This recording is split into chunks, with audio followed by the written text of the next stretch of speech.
c'est Bold Marriott ensemble. Ça devrait durer à peu près, d'après moi, une vingtaine de minutes, gros max, à moins que vous ayez énormément de questions. Après, je vais vous mettre en exercice pour des pages. Bon, je vais prendre une connexion. OK. Donc, j'ai eu un petit problème de connexion, ça a comme coupé. Donc, après, je vais vous mettre en exercice. Je vais vous donner les pages à faire en lien avec toute la matière qu'on a vue jusqu'à présent. C'est bon? On commence? Bon, pour les gaz, ce qu'il faut bien comprendre, c'est que les gaz sont influencés principalement par 4 facteurs. On les a vus juste le cours avant que vous partiez en confinement. On a vu donc la quantité de matière. Donc, la quantité de matière va influencer un gaz. Donc, plus vous avez de mol, plus vous avez de gaz, donc plus vous allez avoir automatiquement de pression. Deuxième facteur, la pression. La pression en chimie va se calculer soit en pascal ou en kilopascal. Parfois, on l'a vu dans les cours, ça va être en millimètres de mercure. Je vous rappelle que... je vais revenir avec ça. La température en chimie, donc plus la température va augmenter, actuellement pour un même nombre de particules, la pression va augmenter automatiquement. Tout le monde se souvient comment mesurer la température en Kelvin, parce qu'en chimie, vous êtes obligé de mettre la température, non pas en degrés Celsius, mais en Kelvin. Tout le monde se souvient comment faire? Ou j'ai besoin de faire un petit rappel de 30 secondes. Clément, tu te rappelles? 273. Exact. Clément? Oui. Si je te dis qu'il fait 20 degrés Celsius. Oui, il fait 293,15 degrés Celsius. Wow, on va y aller. Clément, 273. C'est vrai, là? J'ai raison. Oui, tu as raison. Donc, vous ajoutez 273. Quand on parle de zéro absolu, ben, c'est moins 273 degrés Celsius. Bon, en fait, Clément, moins 273,15 degrés Celsius. Tu as raison là-dessus. Très absolument essentiel, important, c'est ce tableau-là. Ça, vous l'apprenez par cœur. Parce qu'on va vous revenir continuellement là-dessus, sans arrêt. Il y a deux choses. On va vous parler de température-pression normale. On va vous dire que la réaction chimique se passe à TPN, température-pression normale. Quand on parle de TPN, on parle d'une température de 0 degré Celsius et d'une pression de 101,3 kPa. Mettons que c'est en millimètres de mercure que je vous la donne. À ce moment-là, ça va être 760 millimètres de mercure. Mais habituellement, on va le mettre en kilopascal, qui est 101,3. L'autre chose qu'on va vous parler, c'est de température ambiante et pression normale, TAPN.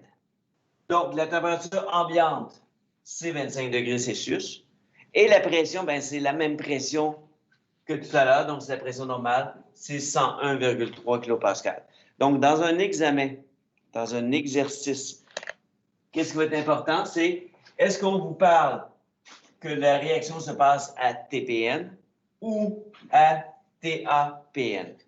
On ne vous dira pas que la température est de 25 degrés Celsius. On va vous dire que la réaction se passe à TAPN ou à TPN. D'accord? Donc, ceci, vous l'apprenez par cœur. De mémoire, et Éléonore saura me le confirmer, sur la version que vous avez de notes de cours, de mémoire, le tableau est vide. C'est exact, Éléonore? Oui, ben, c'est pas moi, Éléonore, mais oui. Oui, Éléonore est plus belle que toi, par exemple. Pas de réponse, Clément? Oui, ben, d'accord. C'est moi la moins belle. OK. Première relation qu'on voit, c'est la relation entre le volume et la pression. Donc, c'est savoir comment le volume, la pression varient l'un en fonction de l'autre. Donc, ici, j'ai eu Boy Marriott, qui est ce beau grand jeune homme qui, donc, lui, a regardé dans son laboratoire comment variait la pression, comment variait le volume d'un gaz quand je modifiais soit un ou soit l'autre. Ce qui est important de souvenir, d'avoir toujours en tête, c'est que chaque fois, ça se passe quand la température elle est constante. Donc, peu importe la température ne change pas de la situation A à la situation B, ni la quantité de matière. La quantité de matière, je vous rappelle que ça correspond au nombre de moles, donc ça, c'est N. Donc, le nombre de moles ne change pas et la température ne change pas. Fait qu'en science, quand on a une situation quelconque, on fait toujours varier qu'une seule variable. OK? Si on joue sur 2 ou 3 variables en même temps, ça fuck le chien, on a de la misère à comprendre. Donc, une seule chose à la fois. Donc, la loi de Boyle-Maria dit ceci. Je fais juste lire. Indique qu'à température constante, le volume d'une certaine quantité de gaz est inversement proportionnel à la pression. Si on augmente la pression, le volume diminue. OK? Vous vous souvenez, la cloche sous vide? Vous vous souvenez de la seringue? Donc, si j'ai une seringue, OK, avec mon piston, ma seringue, elle est fermée. OK, elle est fermée ici. Si je descends mon piston, le volume ici, il va diminuer. Si le volume diminue, la pression fait quoi? Comment Clément? Elle augmente. Elle augmente automatiquement. Même chose, vous vous souvenez aussi de l'expérience de la cloche sous vide avec le whippet? Vous en souvenez? Ouais. Ouais. Donc, quand j'ai mis mon whippet dedans, dans la cloche sous vide, j'ai retiré de l'air. Donc, la pression, elle a fait quoi? Elle descend. Elle a descendu. Qu'est-ce qui est arrivé au volume du Elle whippet? augmente. Le volume ici a augmenté. En passant, j'ai refait l'expérience avec l'autre groupe et le whippet qu'on avait, il était ici craqué. C'était plus intéressant que le vôtre. Ça a plus gonflé parce que le chocolat a comme moins retenu l'eau. C'est bon pour tout le monde? Pas trop compliqué pour l'instant. Fait que vous l'avez ici. Fait que ici, ce que vous voyez, c'est je diminue le volume. Donc, on appuie sur le piston. En appuyant sur le piston, le volume augmente. Excusez, le volume diminue, excusez-moi. Quand le volume diminue, automatiquement, la pression augmente. Fait qu'on le voit dans ce sens-là. À l'inverse, si j'augmente la pression sur le piston, okay, donc ici, là et là, la pression augmente. Donc, je passe d'une pression de 100 kPa à 200 à 400 kPa. Quand je fais augmenter la pression, donc quand la pression augmente, automatiquement, le volume, lui, diminue. Ce que ça signifie, ça veut dire que le volume est inversement proportionnel à la pression. Et donc aussi, le volume est inversement proportionnel. La pression est inversement proportionnelle au volume. Donc, c'est ce que je vous dis ici.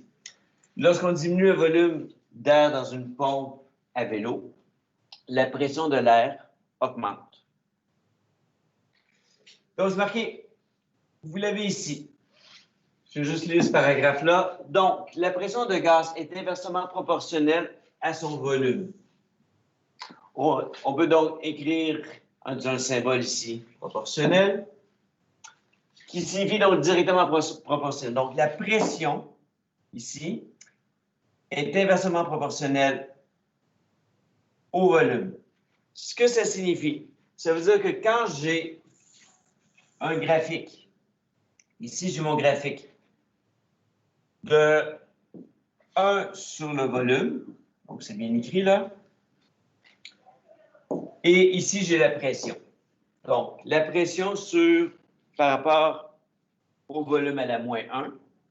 Je me retrouve avec une droite qui correspond donc à la pente. OK? Donc, ça veut donc dire que la pente, okay, c'est égal à une constante. OK?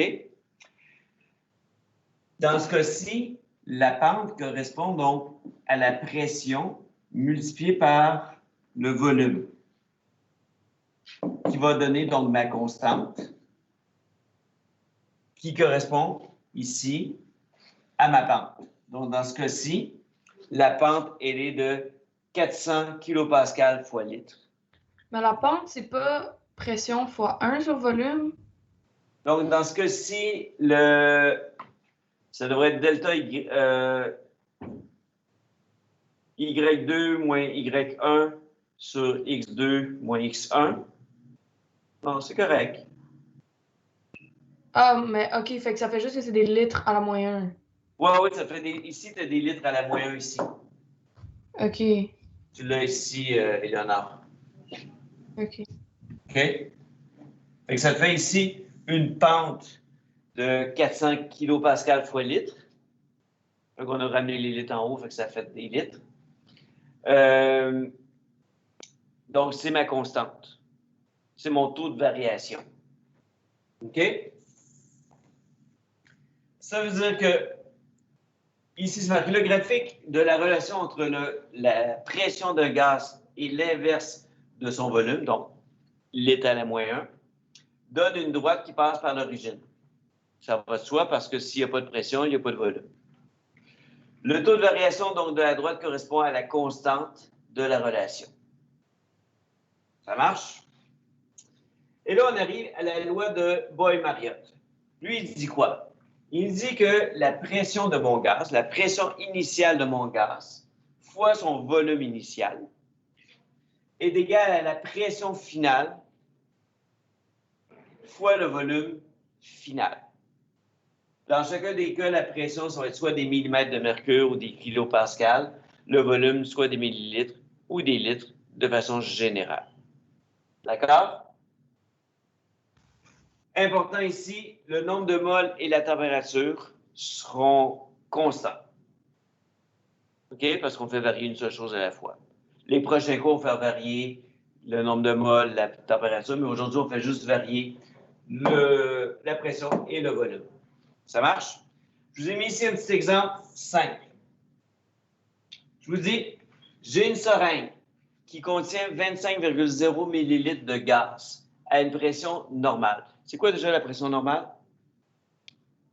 101,3 kPa. Exact. Donc, j'ai 101,3 kPa.